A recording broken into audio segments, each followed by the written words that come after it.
proven fact that education is the bedrock of all societies, countries of the world, Nigeria inclusive, recognize the indispensability of formal teaching and learning, and prioritizing education remains mandatory.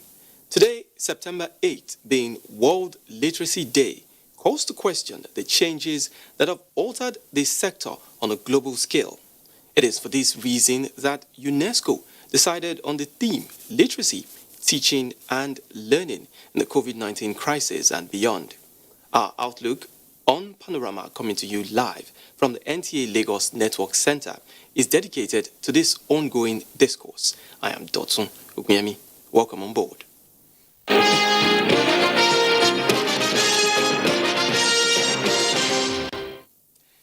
ECOWAS leaders have resolved to collaborate more effectively towards deepening the economic and monetary integration, as well as consolidating political stability, peace and security.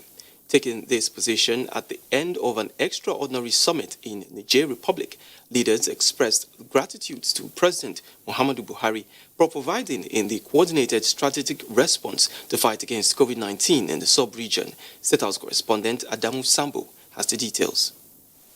The ECOWAS leaders who had earlier considered a situation report submitted by President Muhammadu Buhari on COVID-19 noted with delight the improvement recorded in containment efforts, but urged member countries to remain vigilant to avoid a second wave of the pandemic. It was very well received, it was applauded, it was comprehensive, and it dealt with all the complications that you will expect in an enterprise like that. And they also appreciated the effort he made to help to distribute COVID-19 relief materials, PPEs, ventilators and so on to all West African countries. That was particularly pointed out, and the President was thanked for that. On the security situation, the summit expressed serious concern over the increasing incidence of terrorist attacks in the region, resulting into deaths, injuries and internal displacement.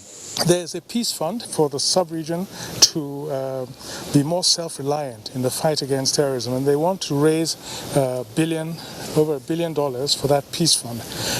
And they recognize Nigeria's contribution already, 100 million that we've contributed in that fight. So again, they were extremely grateful to Mr. President for his commitment. I think that what we saw was the commitment of all the leaders to the ECOWAS vision and roadmap for greater regional integration and greater solidarity. The ECOWAS leaders also discussed at length the contentious single currency program and noted with satisfaction that both the French and English-speaking West African countries are now on the same page. It was a contentious issue because if you recall, December 2019, the authority of the heads of government of ECOWAS agreed at Abuja that all the countries must flow together, and until they comply with all the convergence criteria,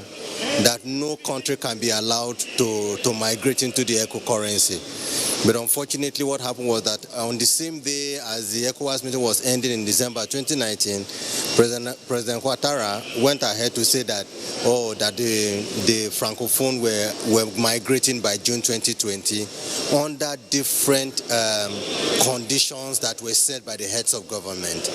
But at today's meeting, the issue came up, and I'd like to put it mildly. They accepted that they made a mistake and that there is a need for them to now stick with the already agreed program and the timelines, as well as the conditionalities that have been put in place for this program. The socio-economic and political situation in Mali was similarly revisited, with the heads of state and government insisting on a 12-month transition program to be executed by civilian leaders. There are going to be about 4 elections to come in the sub-region, and so they realize that some of these could be problematic, and Mr. President, also made the point that it was important to have peaceful, fair, transparent elections in the sub-region.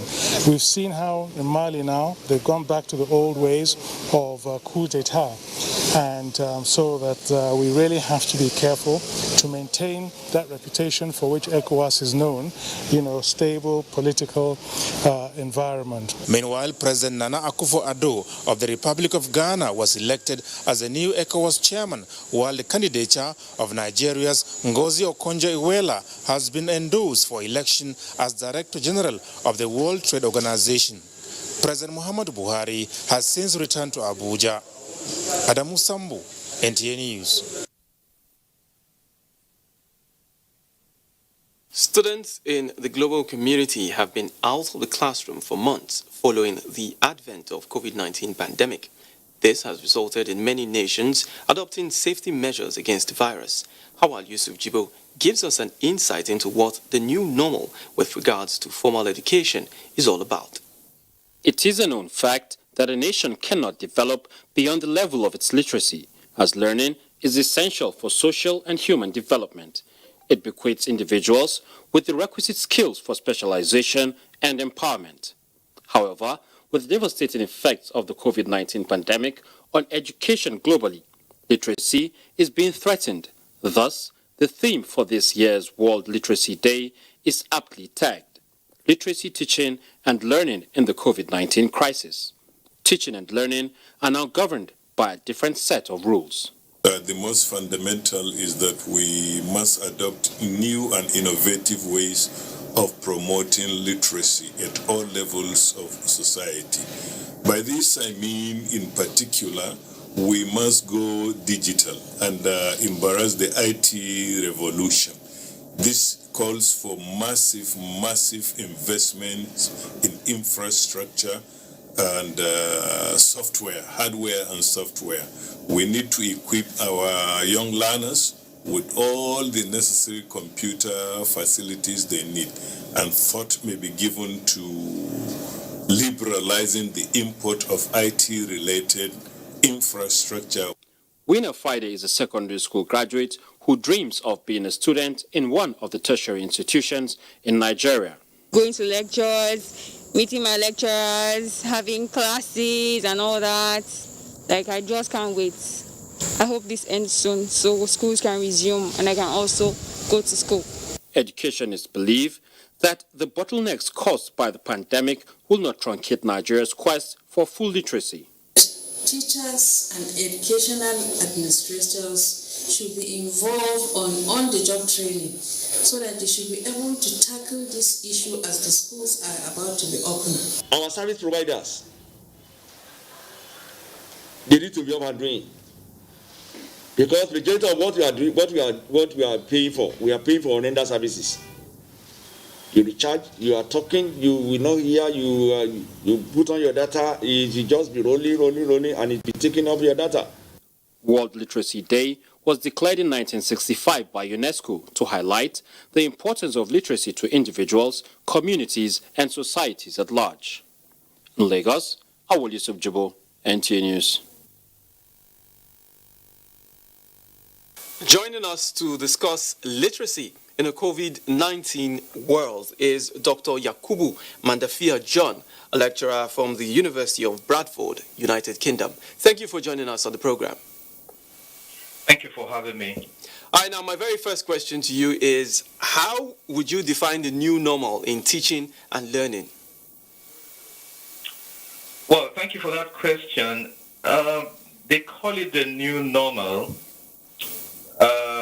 because of the pandemic, and teaching and learning has, changed drastically in the past few months. However, teaching and learning had always been progressive.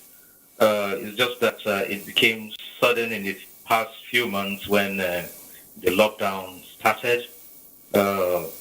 It's progressive in the sense that the traditional method of teaching, which is commonly prevalent in Nigeria, has actually evolved in the Western world from being a traditional method of teaching, where the teacher is the custodian of all knowledge, and teaching is done in a one way. The teacher teaches and the student listens, and all knowledge comes from the teacher.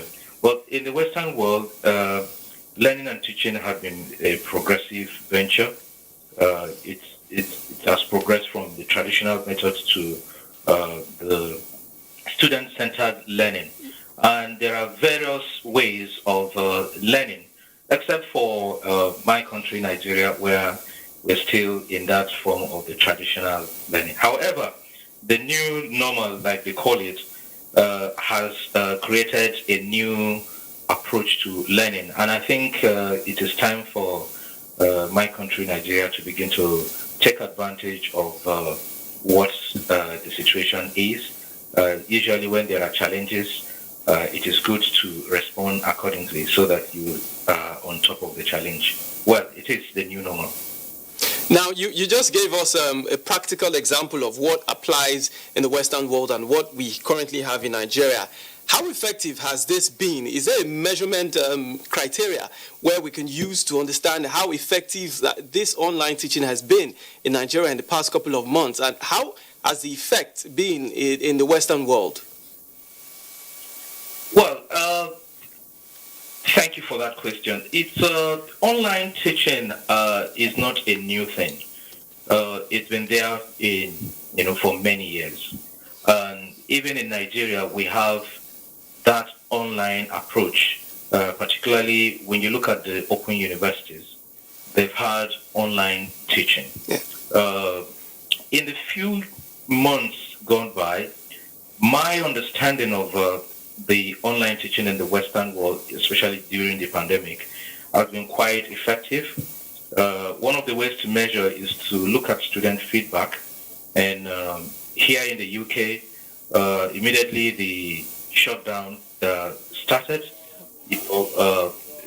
schools went absolutely online with both assessment, exams, teaching and learning, and even some form of practical works that are done, via simulation models, simulation software, and all that. Yeah, so students have really said they haven't lost much except for the student experience. Well, I've had several correspondence with many people in Nigeria. It is not the same in Nigeria. Currently, ASU is on strike, so the tertiary institution is completely shut down, so they were not even part of the issue of the online learning. But for primary and secondary schools, some private schools had some form of online. But again, there are lots of challenges. For instance, the challenge of infrastructure, internet availability, and even the quality of internet, connectivity. The support they have, for instance, if there are issues with the internet connectivity, what support do they have to resolve those things in quick time? So these are some of the challenges, but I can say that in the Western world, they have coped very well and learning has progressed, which is not the same in Nigeria. There are measures to actually determine whether an approach is, has yielded results. Like I said, when you compare the online approach to teaching and the traditional method, there are universities or there are institutions that are designed to present or to, deliver just online content. And so you would measure the performance based on the purpose those institutions are created. But for those that are traditional, like in the case of the Nigerian system, that measure would be based on the fact that lectures are delivered and learning is done the traditional way, which wasn't the case. Like I said, schools were shut down and nothing was going on. In the Western world, school went on. Students in secondary schools or high school, like they call it, and those in the primary school, they were participating on online, the Zoom platform, the Skype for business, conference, Microsoft Teams platforms were used to deliver lectures to pupils, and various platforms. Sometimes they printed the documents and then they send it to parents, and parents go to schools to also collect some, activities for a week or for 2 or even for a month for the pupils. And I think they've not lost much, so to say, in the Western world. They were able to cope with it. Now, Dr. Yakubu, let me break you for a minute and ask you, how can online learning enhance literacy in Nigeria? Well, online learning can impact greatly in Nigeria because of several benefits it affords, the Western world, so it can be replicated in Nigeria. For instance, the carrying capacity of the Nigerian university is small compared to the number of students coming from the secondary school. So you find that a lot of time people lobby to get admission into the university, which is not the case in the Western world. In the Western world, we advertise universities for students to come in. Now, in Nigeria, some parents even bribe to get admission for their words. So online platform would accord, some platforms, some universities for those who are not able to go into the traditional system, the university. And according to Pollack in 2018, the Australasian Marketing Journal, he said that online learning has the potential to make education affordable and accessible. So you can imagine those who live in the villages where, they do not have access to some form of good schools. Once we have the infrastructure, internet connectivity, electricity is available, online learning would definitely, accord virtually everyone the opportunity to learn and become literate. Another advantage online learning can create is it can give people access to the free platforms, to resources, to materials, to some libraries that offer free materials, and students can go on those materials and learn effectively. All right, Dr. Yakubu. Dr. Yakubu, as the world is celebrating the International Literacy Day, about literacy in the formal sense of it, in today's world, is it still somewhat compulsory for students, individuals to get classroom education, as it were? Well, classroom education is important, especially in Nigeria, because the system is designed around classroom education.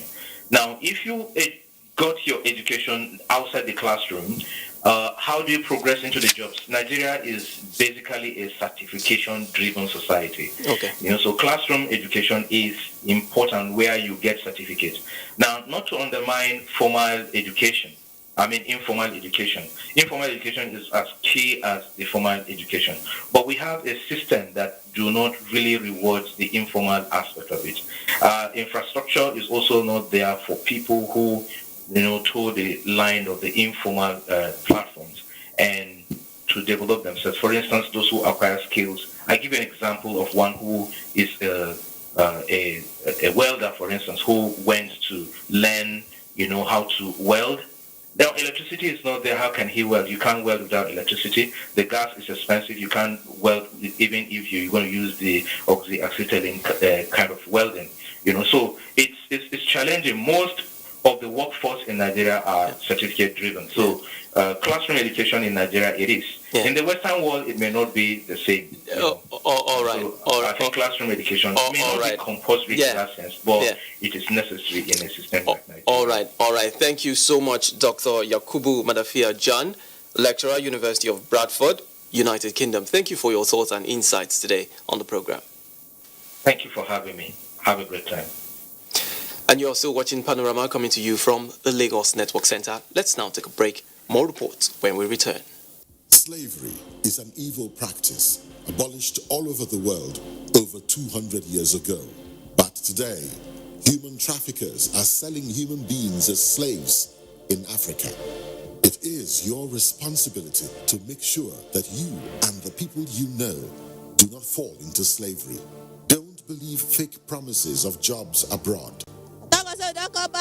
People went to say Libya, Italy no use you when they carry me on top water. 4 days now they lock me for inside house, no food, no water. I nearly die.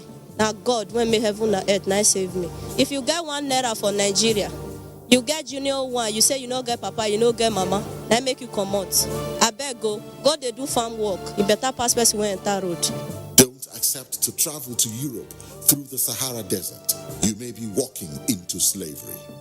Don't be a slave. This is a public service announcement brought to you by NTA.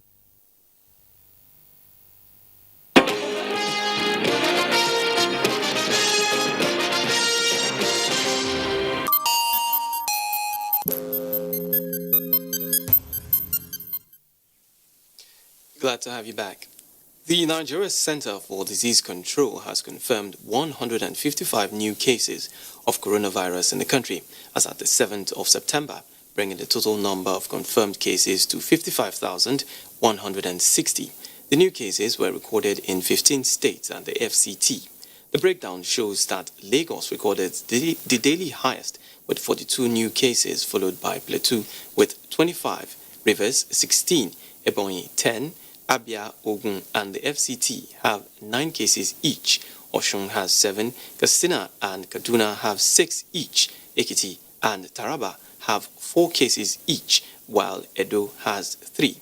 Anambra and Akwa Ibom have 2 each, while Kano has 1 new case. The total number of patients discharged so far stands at 43,231. Sadly, 1,061 deaths have been recorded. Now, President Muhammadu Buhari warmly felicitates with the Owele of Ichida, Gilbert Chikelu, on his 90th birthday. President Buhari recognizes Owele Chikelu's significant contributions in different fields of endeavor to Nigeria's development, especially his devotion to duty as an economist, administrator, Federal Permanent Secretary of over 10 years and Minister of the Federal Republic. The President commends the elder statesman and community leader for leading his community with dignity, wisdom and respect for constituted authority, praying God Almighty to grant the nonagenarian continued good health and joy for many more years. Worried by the spate of road crashes involving trucks conveying petroleum products across the country, a situation that often leads to tragic consequences, 2 key agencies are working harmoniously towards arresting the development. Lane Lineke reports on the partnership for this objective between the Federal Road Safety Corps and the Department of Petroleum Resources in Lagos. Safety on major roads across the country remains critical to the development of the nation's economy. To ensure that movement of persons and goods are hitch-free, the synergy between the FRSC and DPR is aimed at closing loopholes that enable mishaps on the highways and other routes across the nation. Reckless driving and disregard for professionalism by most petroleum tanker drivers were ticked as some of the reasons for minor and fatal crashes that occur on a regular basis. All articulated vehicles fleet owners must register. So if you don't register on RSS portal, they must not be allowed to load. A lot of consequence management that we use to deter. So regular sensitization, then development and deployment of enlightenment program, which like scooping, mass media, we are doing it in many Nigerian languages. Inscription of vehicle registration numbers on the tanks of trucks for easy identification and periodic checks of haulage vehicles at loading points by Task Force Committee was named as one of the measures to check the menace. With this mutual agreement between the FRSC and DPR, optimism is high that road accidents caused by instability of some petroleum truck drivers will be reduced. In Lagos, Lynn Lenake, NTA News. The rehabilitation of Rigachikun Bridge is taking new dimensions with the passing of days. The engineers are waking up to new challenges which threaten the integrity of the two bridges. Abdullahi Mohammed reports. Work has progressed on the Rigachikun Bridge. We have observed that the engineers have successfully excavated the wet soil that form part of the transition base, which caved in about 10 days ago. What they have brought in now are boulders and concrete to refill that transition base. And over there, we have reported about 2 days ago that the other transition base of the same bridge is also caving in. But this morning, we have observed that they have been able to excavate the wet soil there, awaiting refill.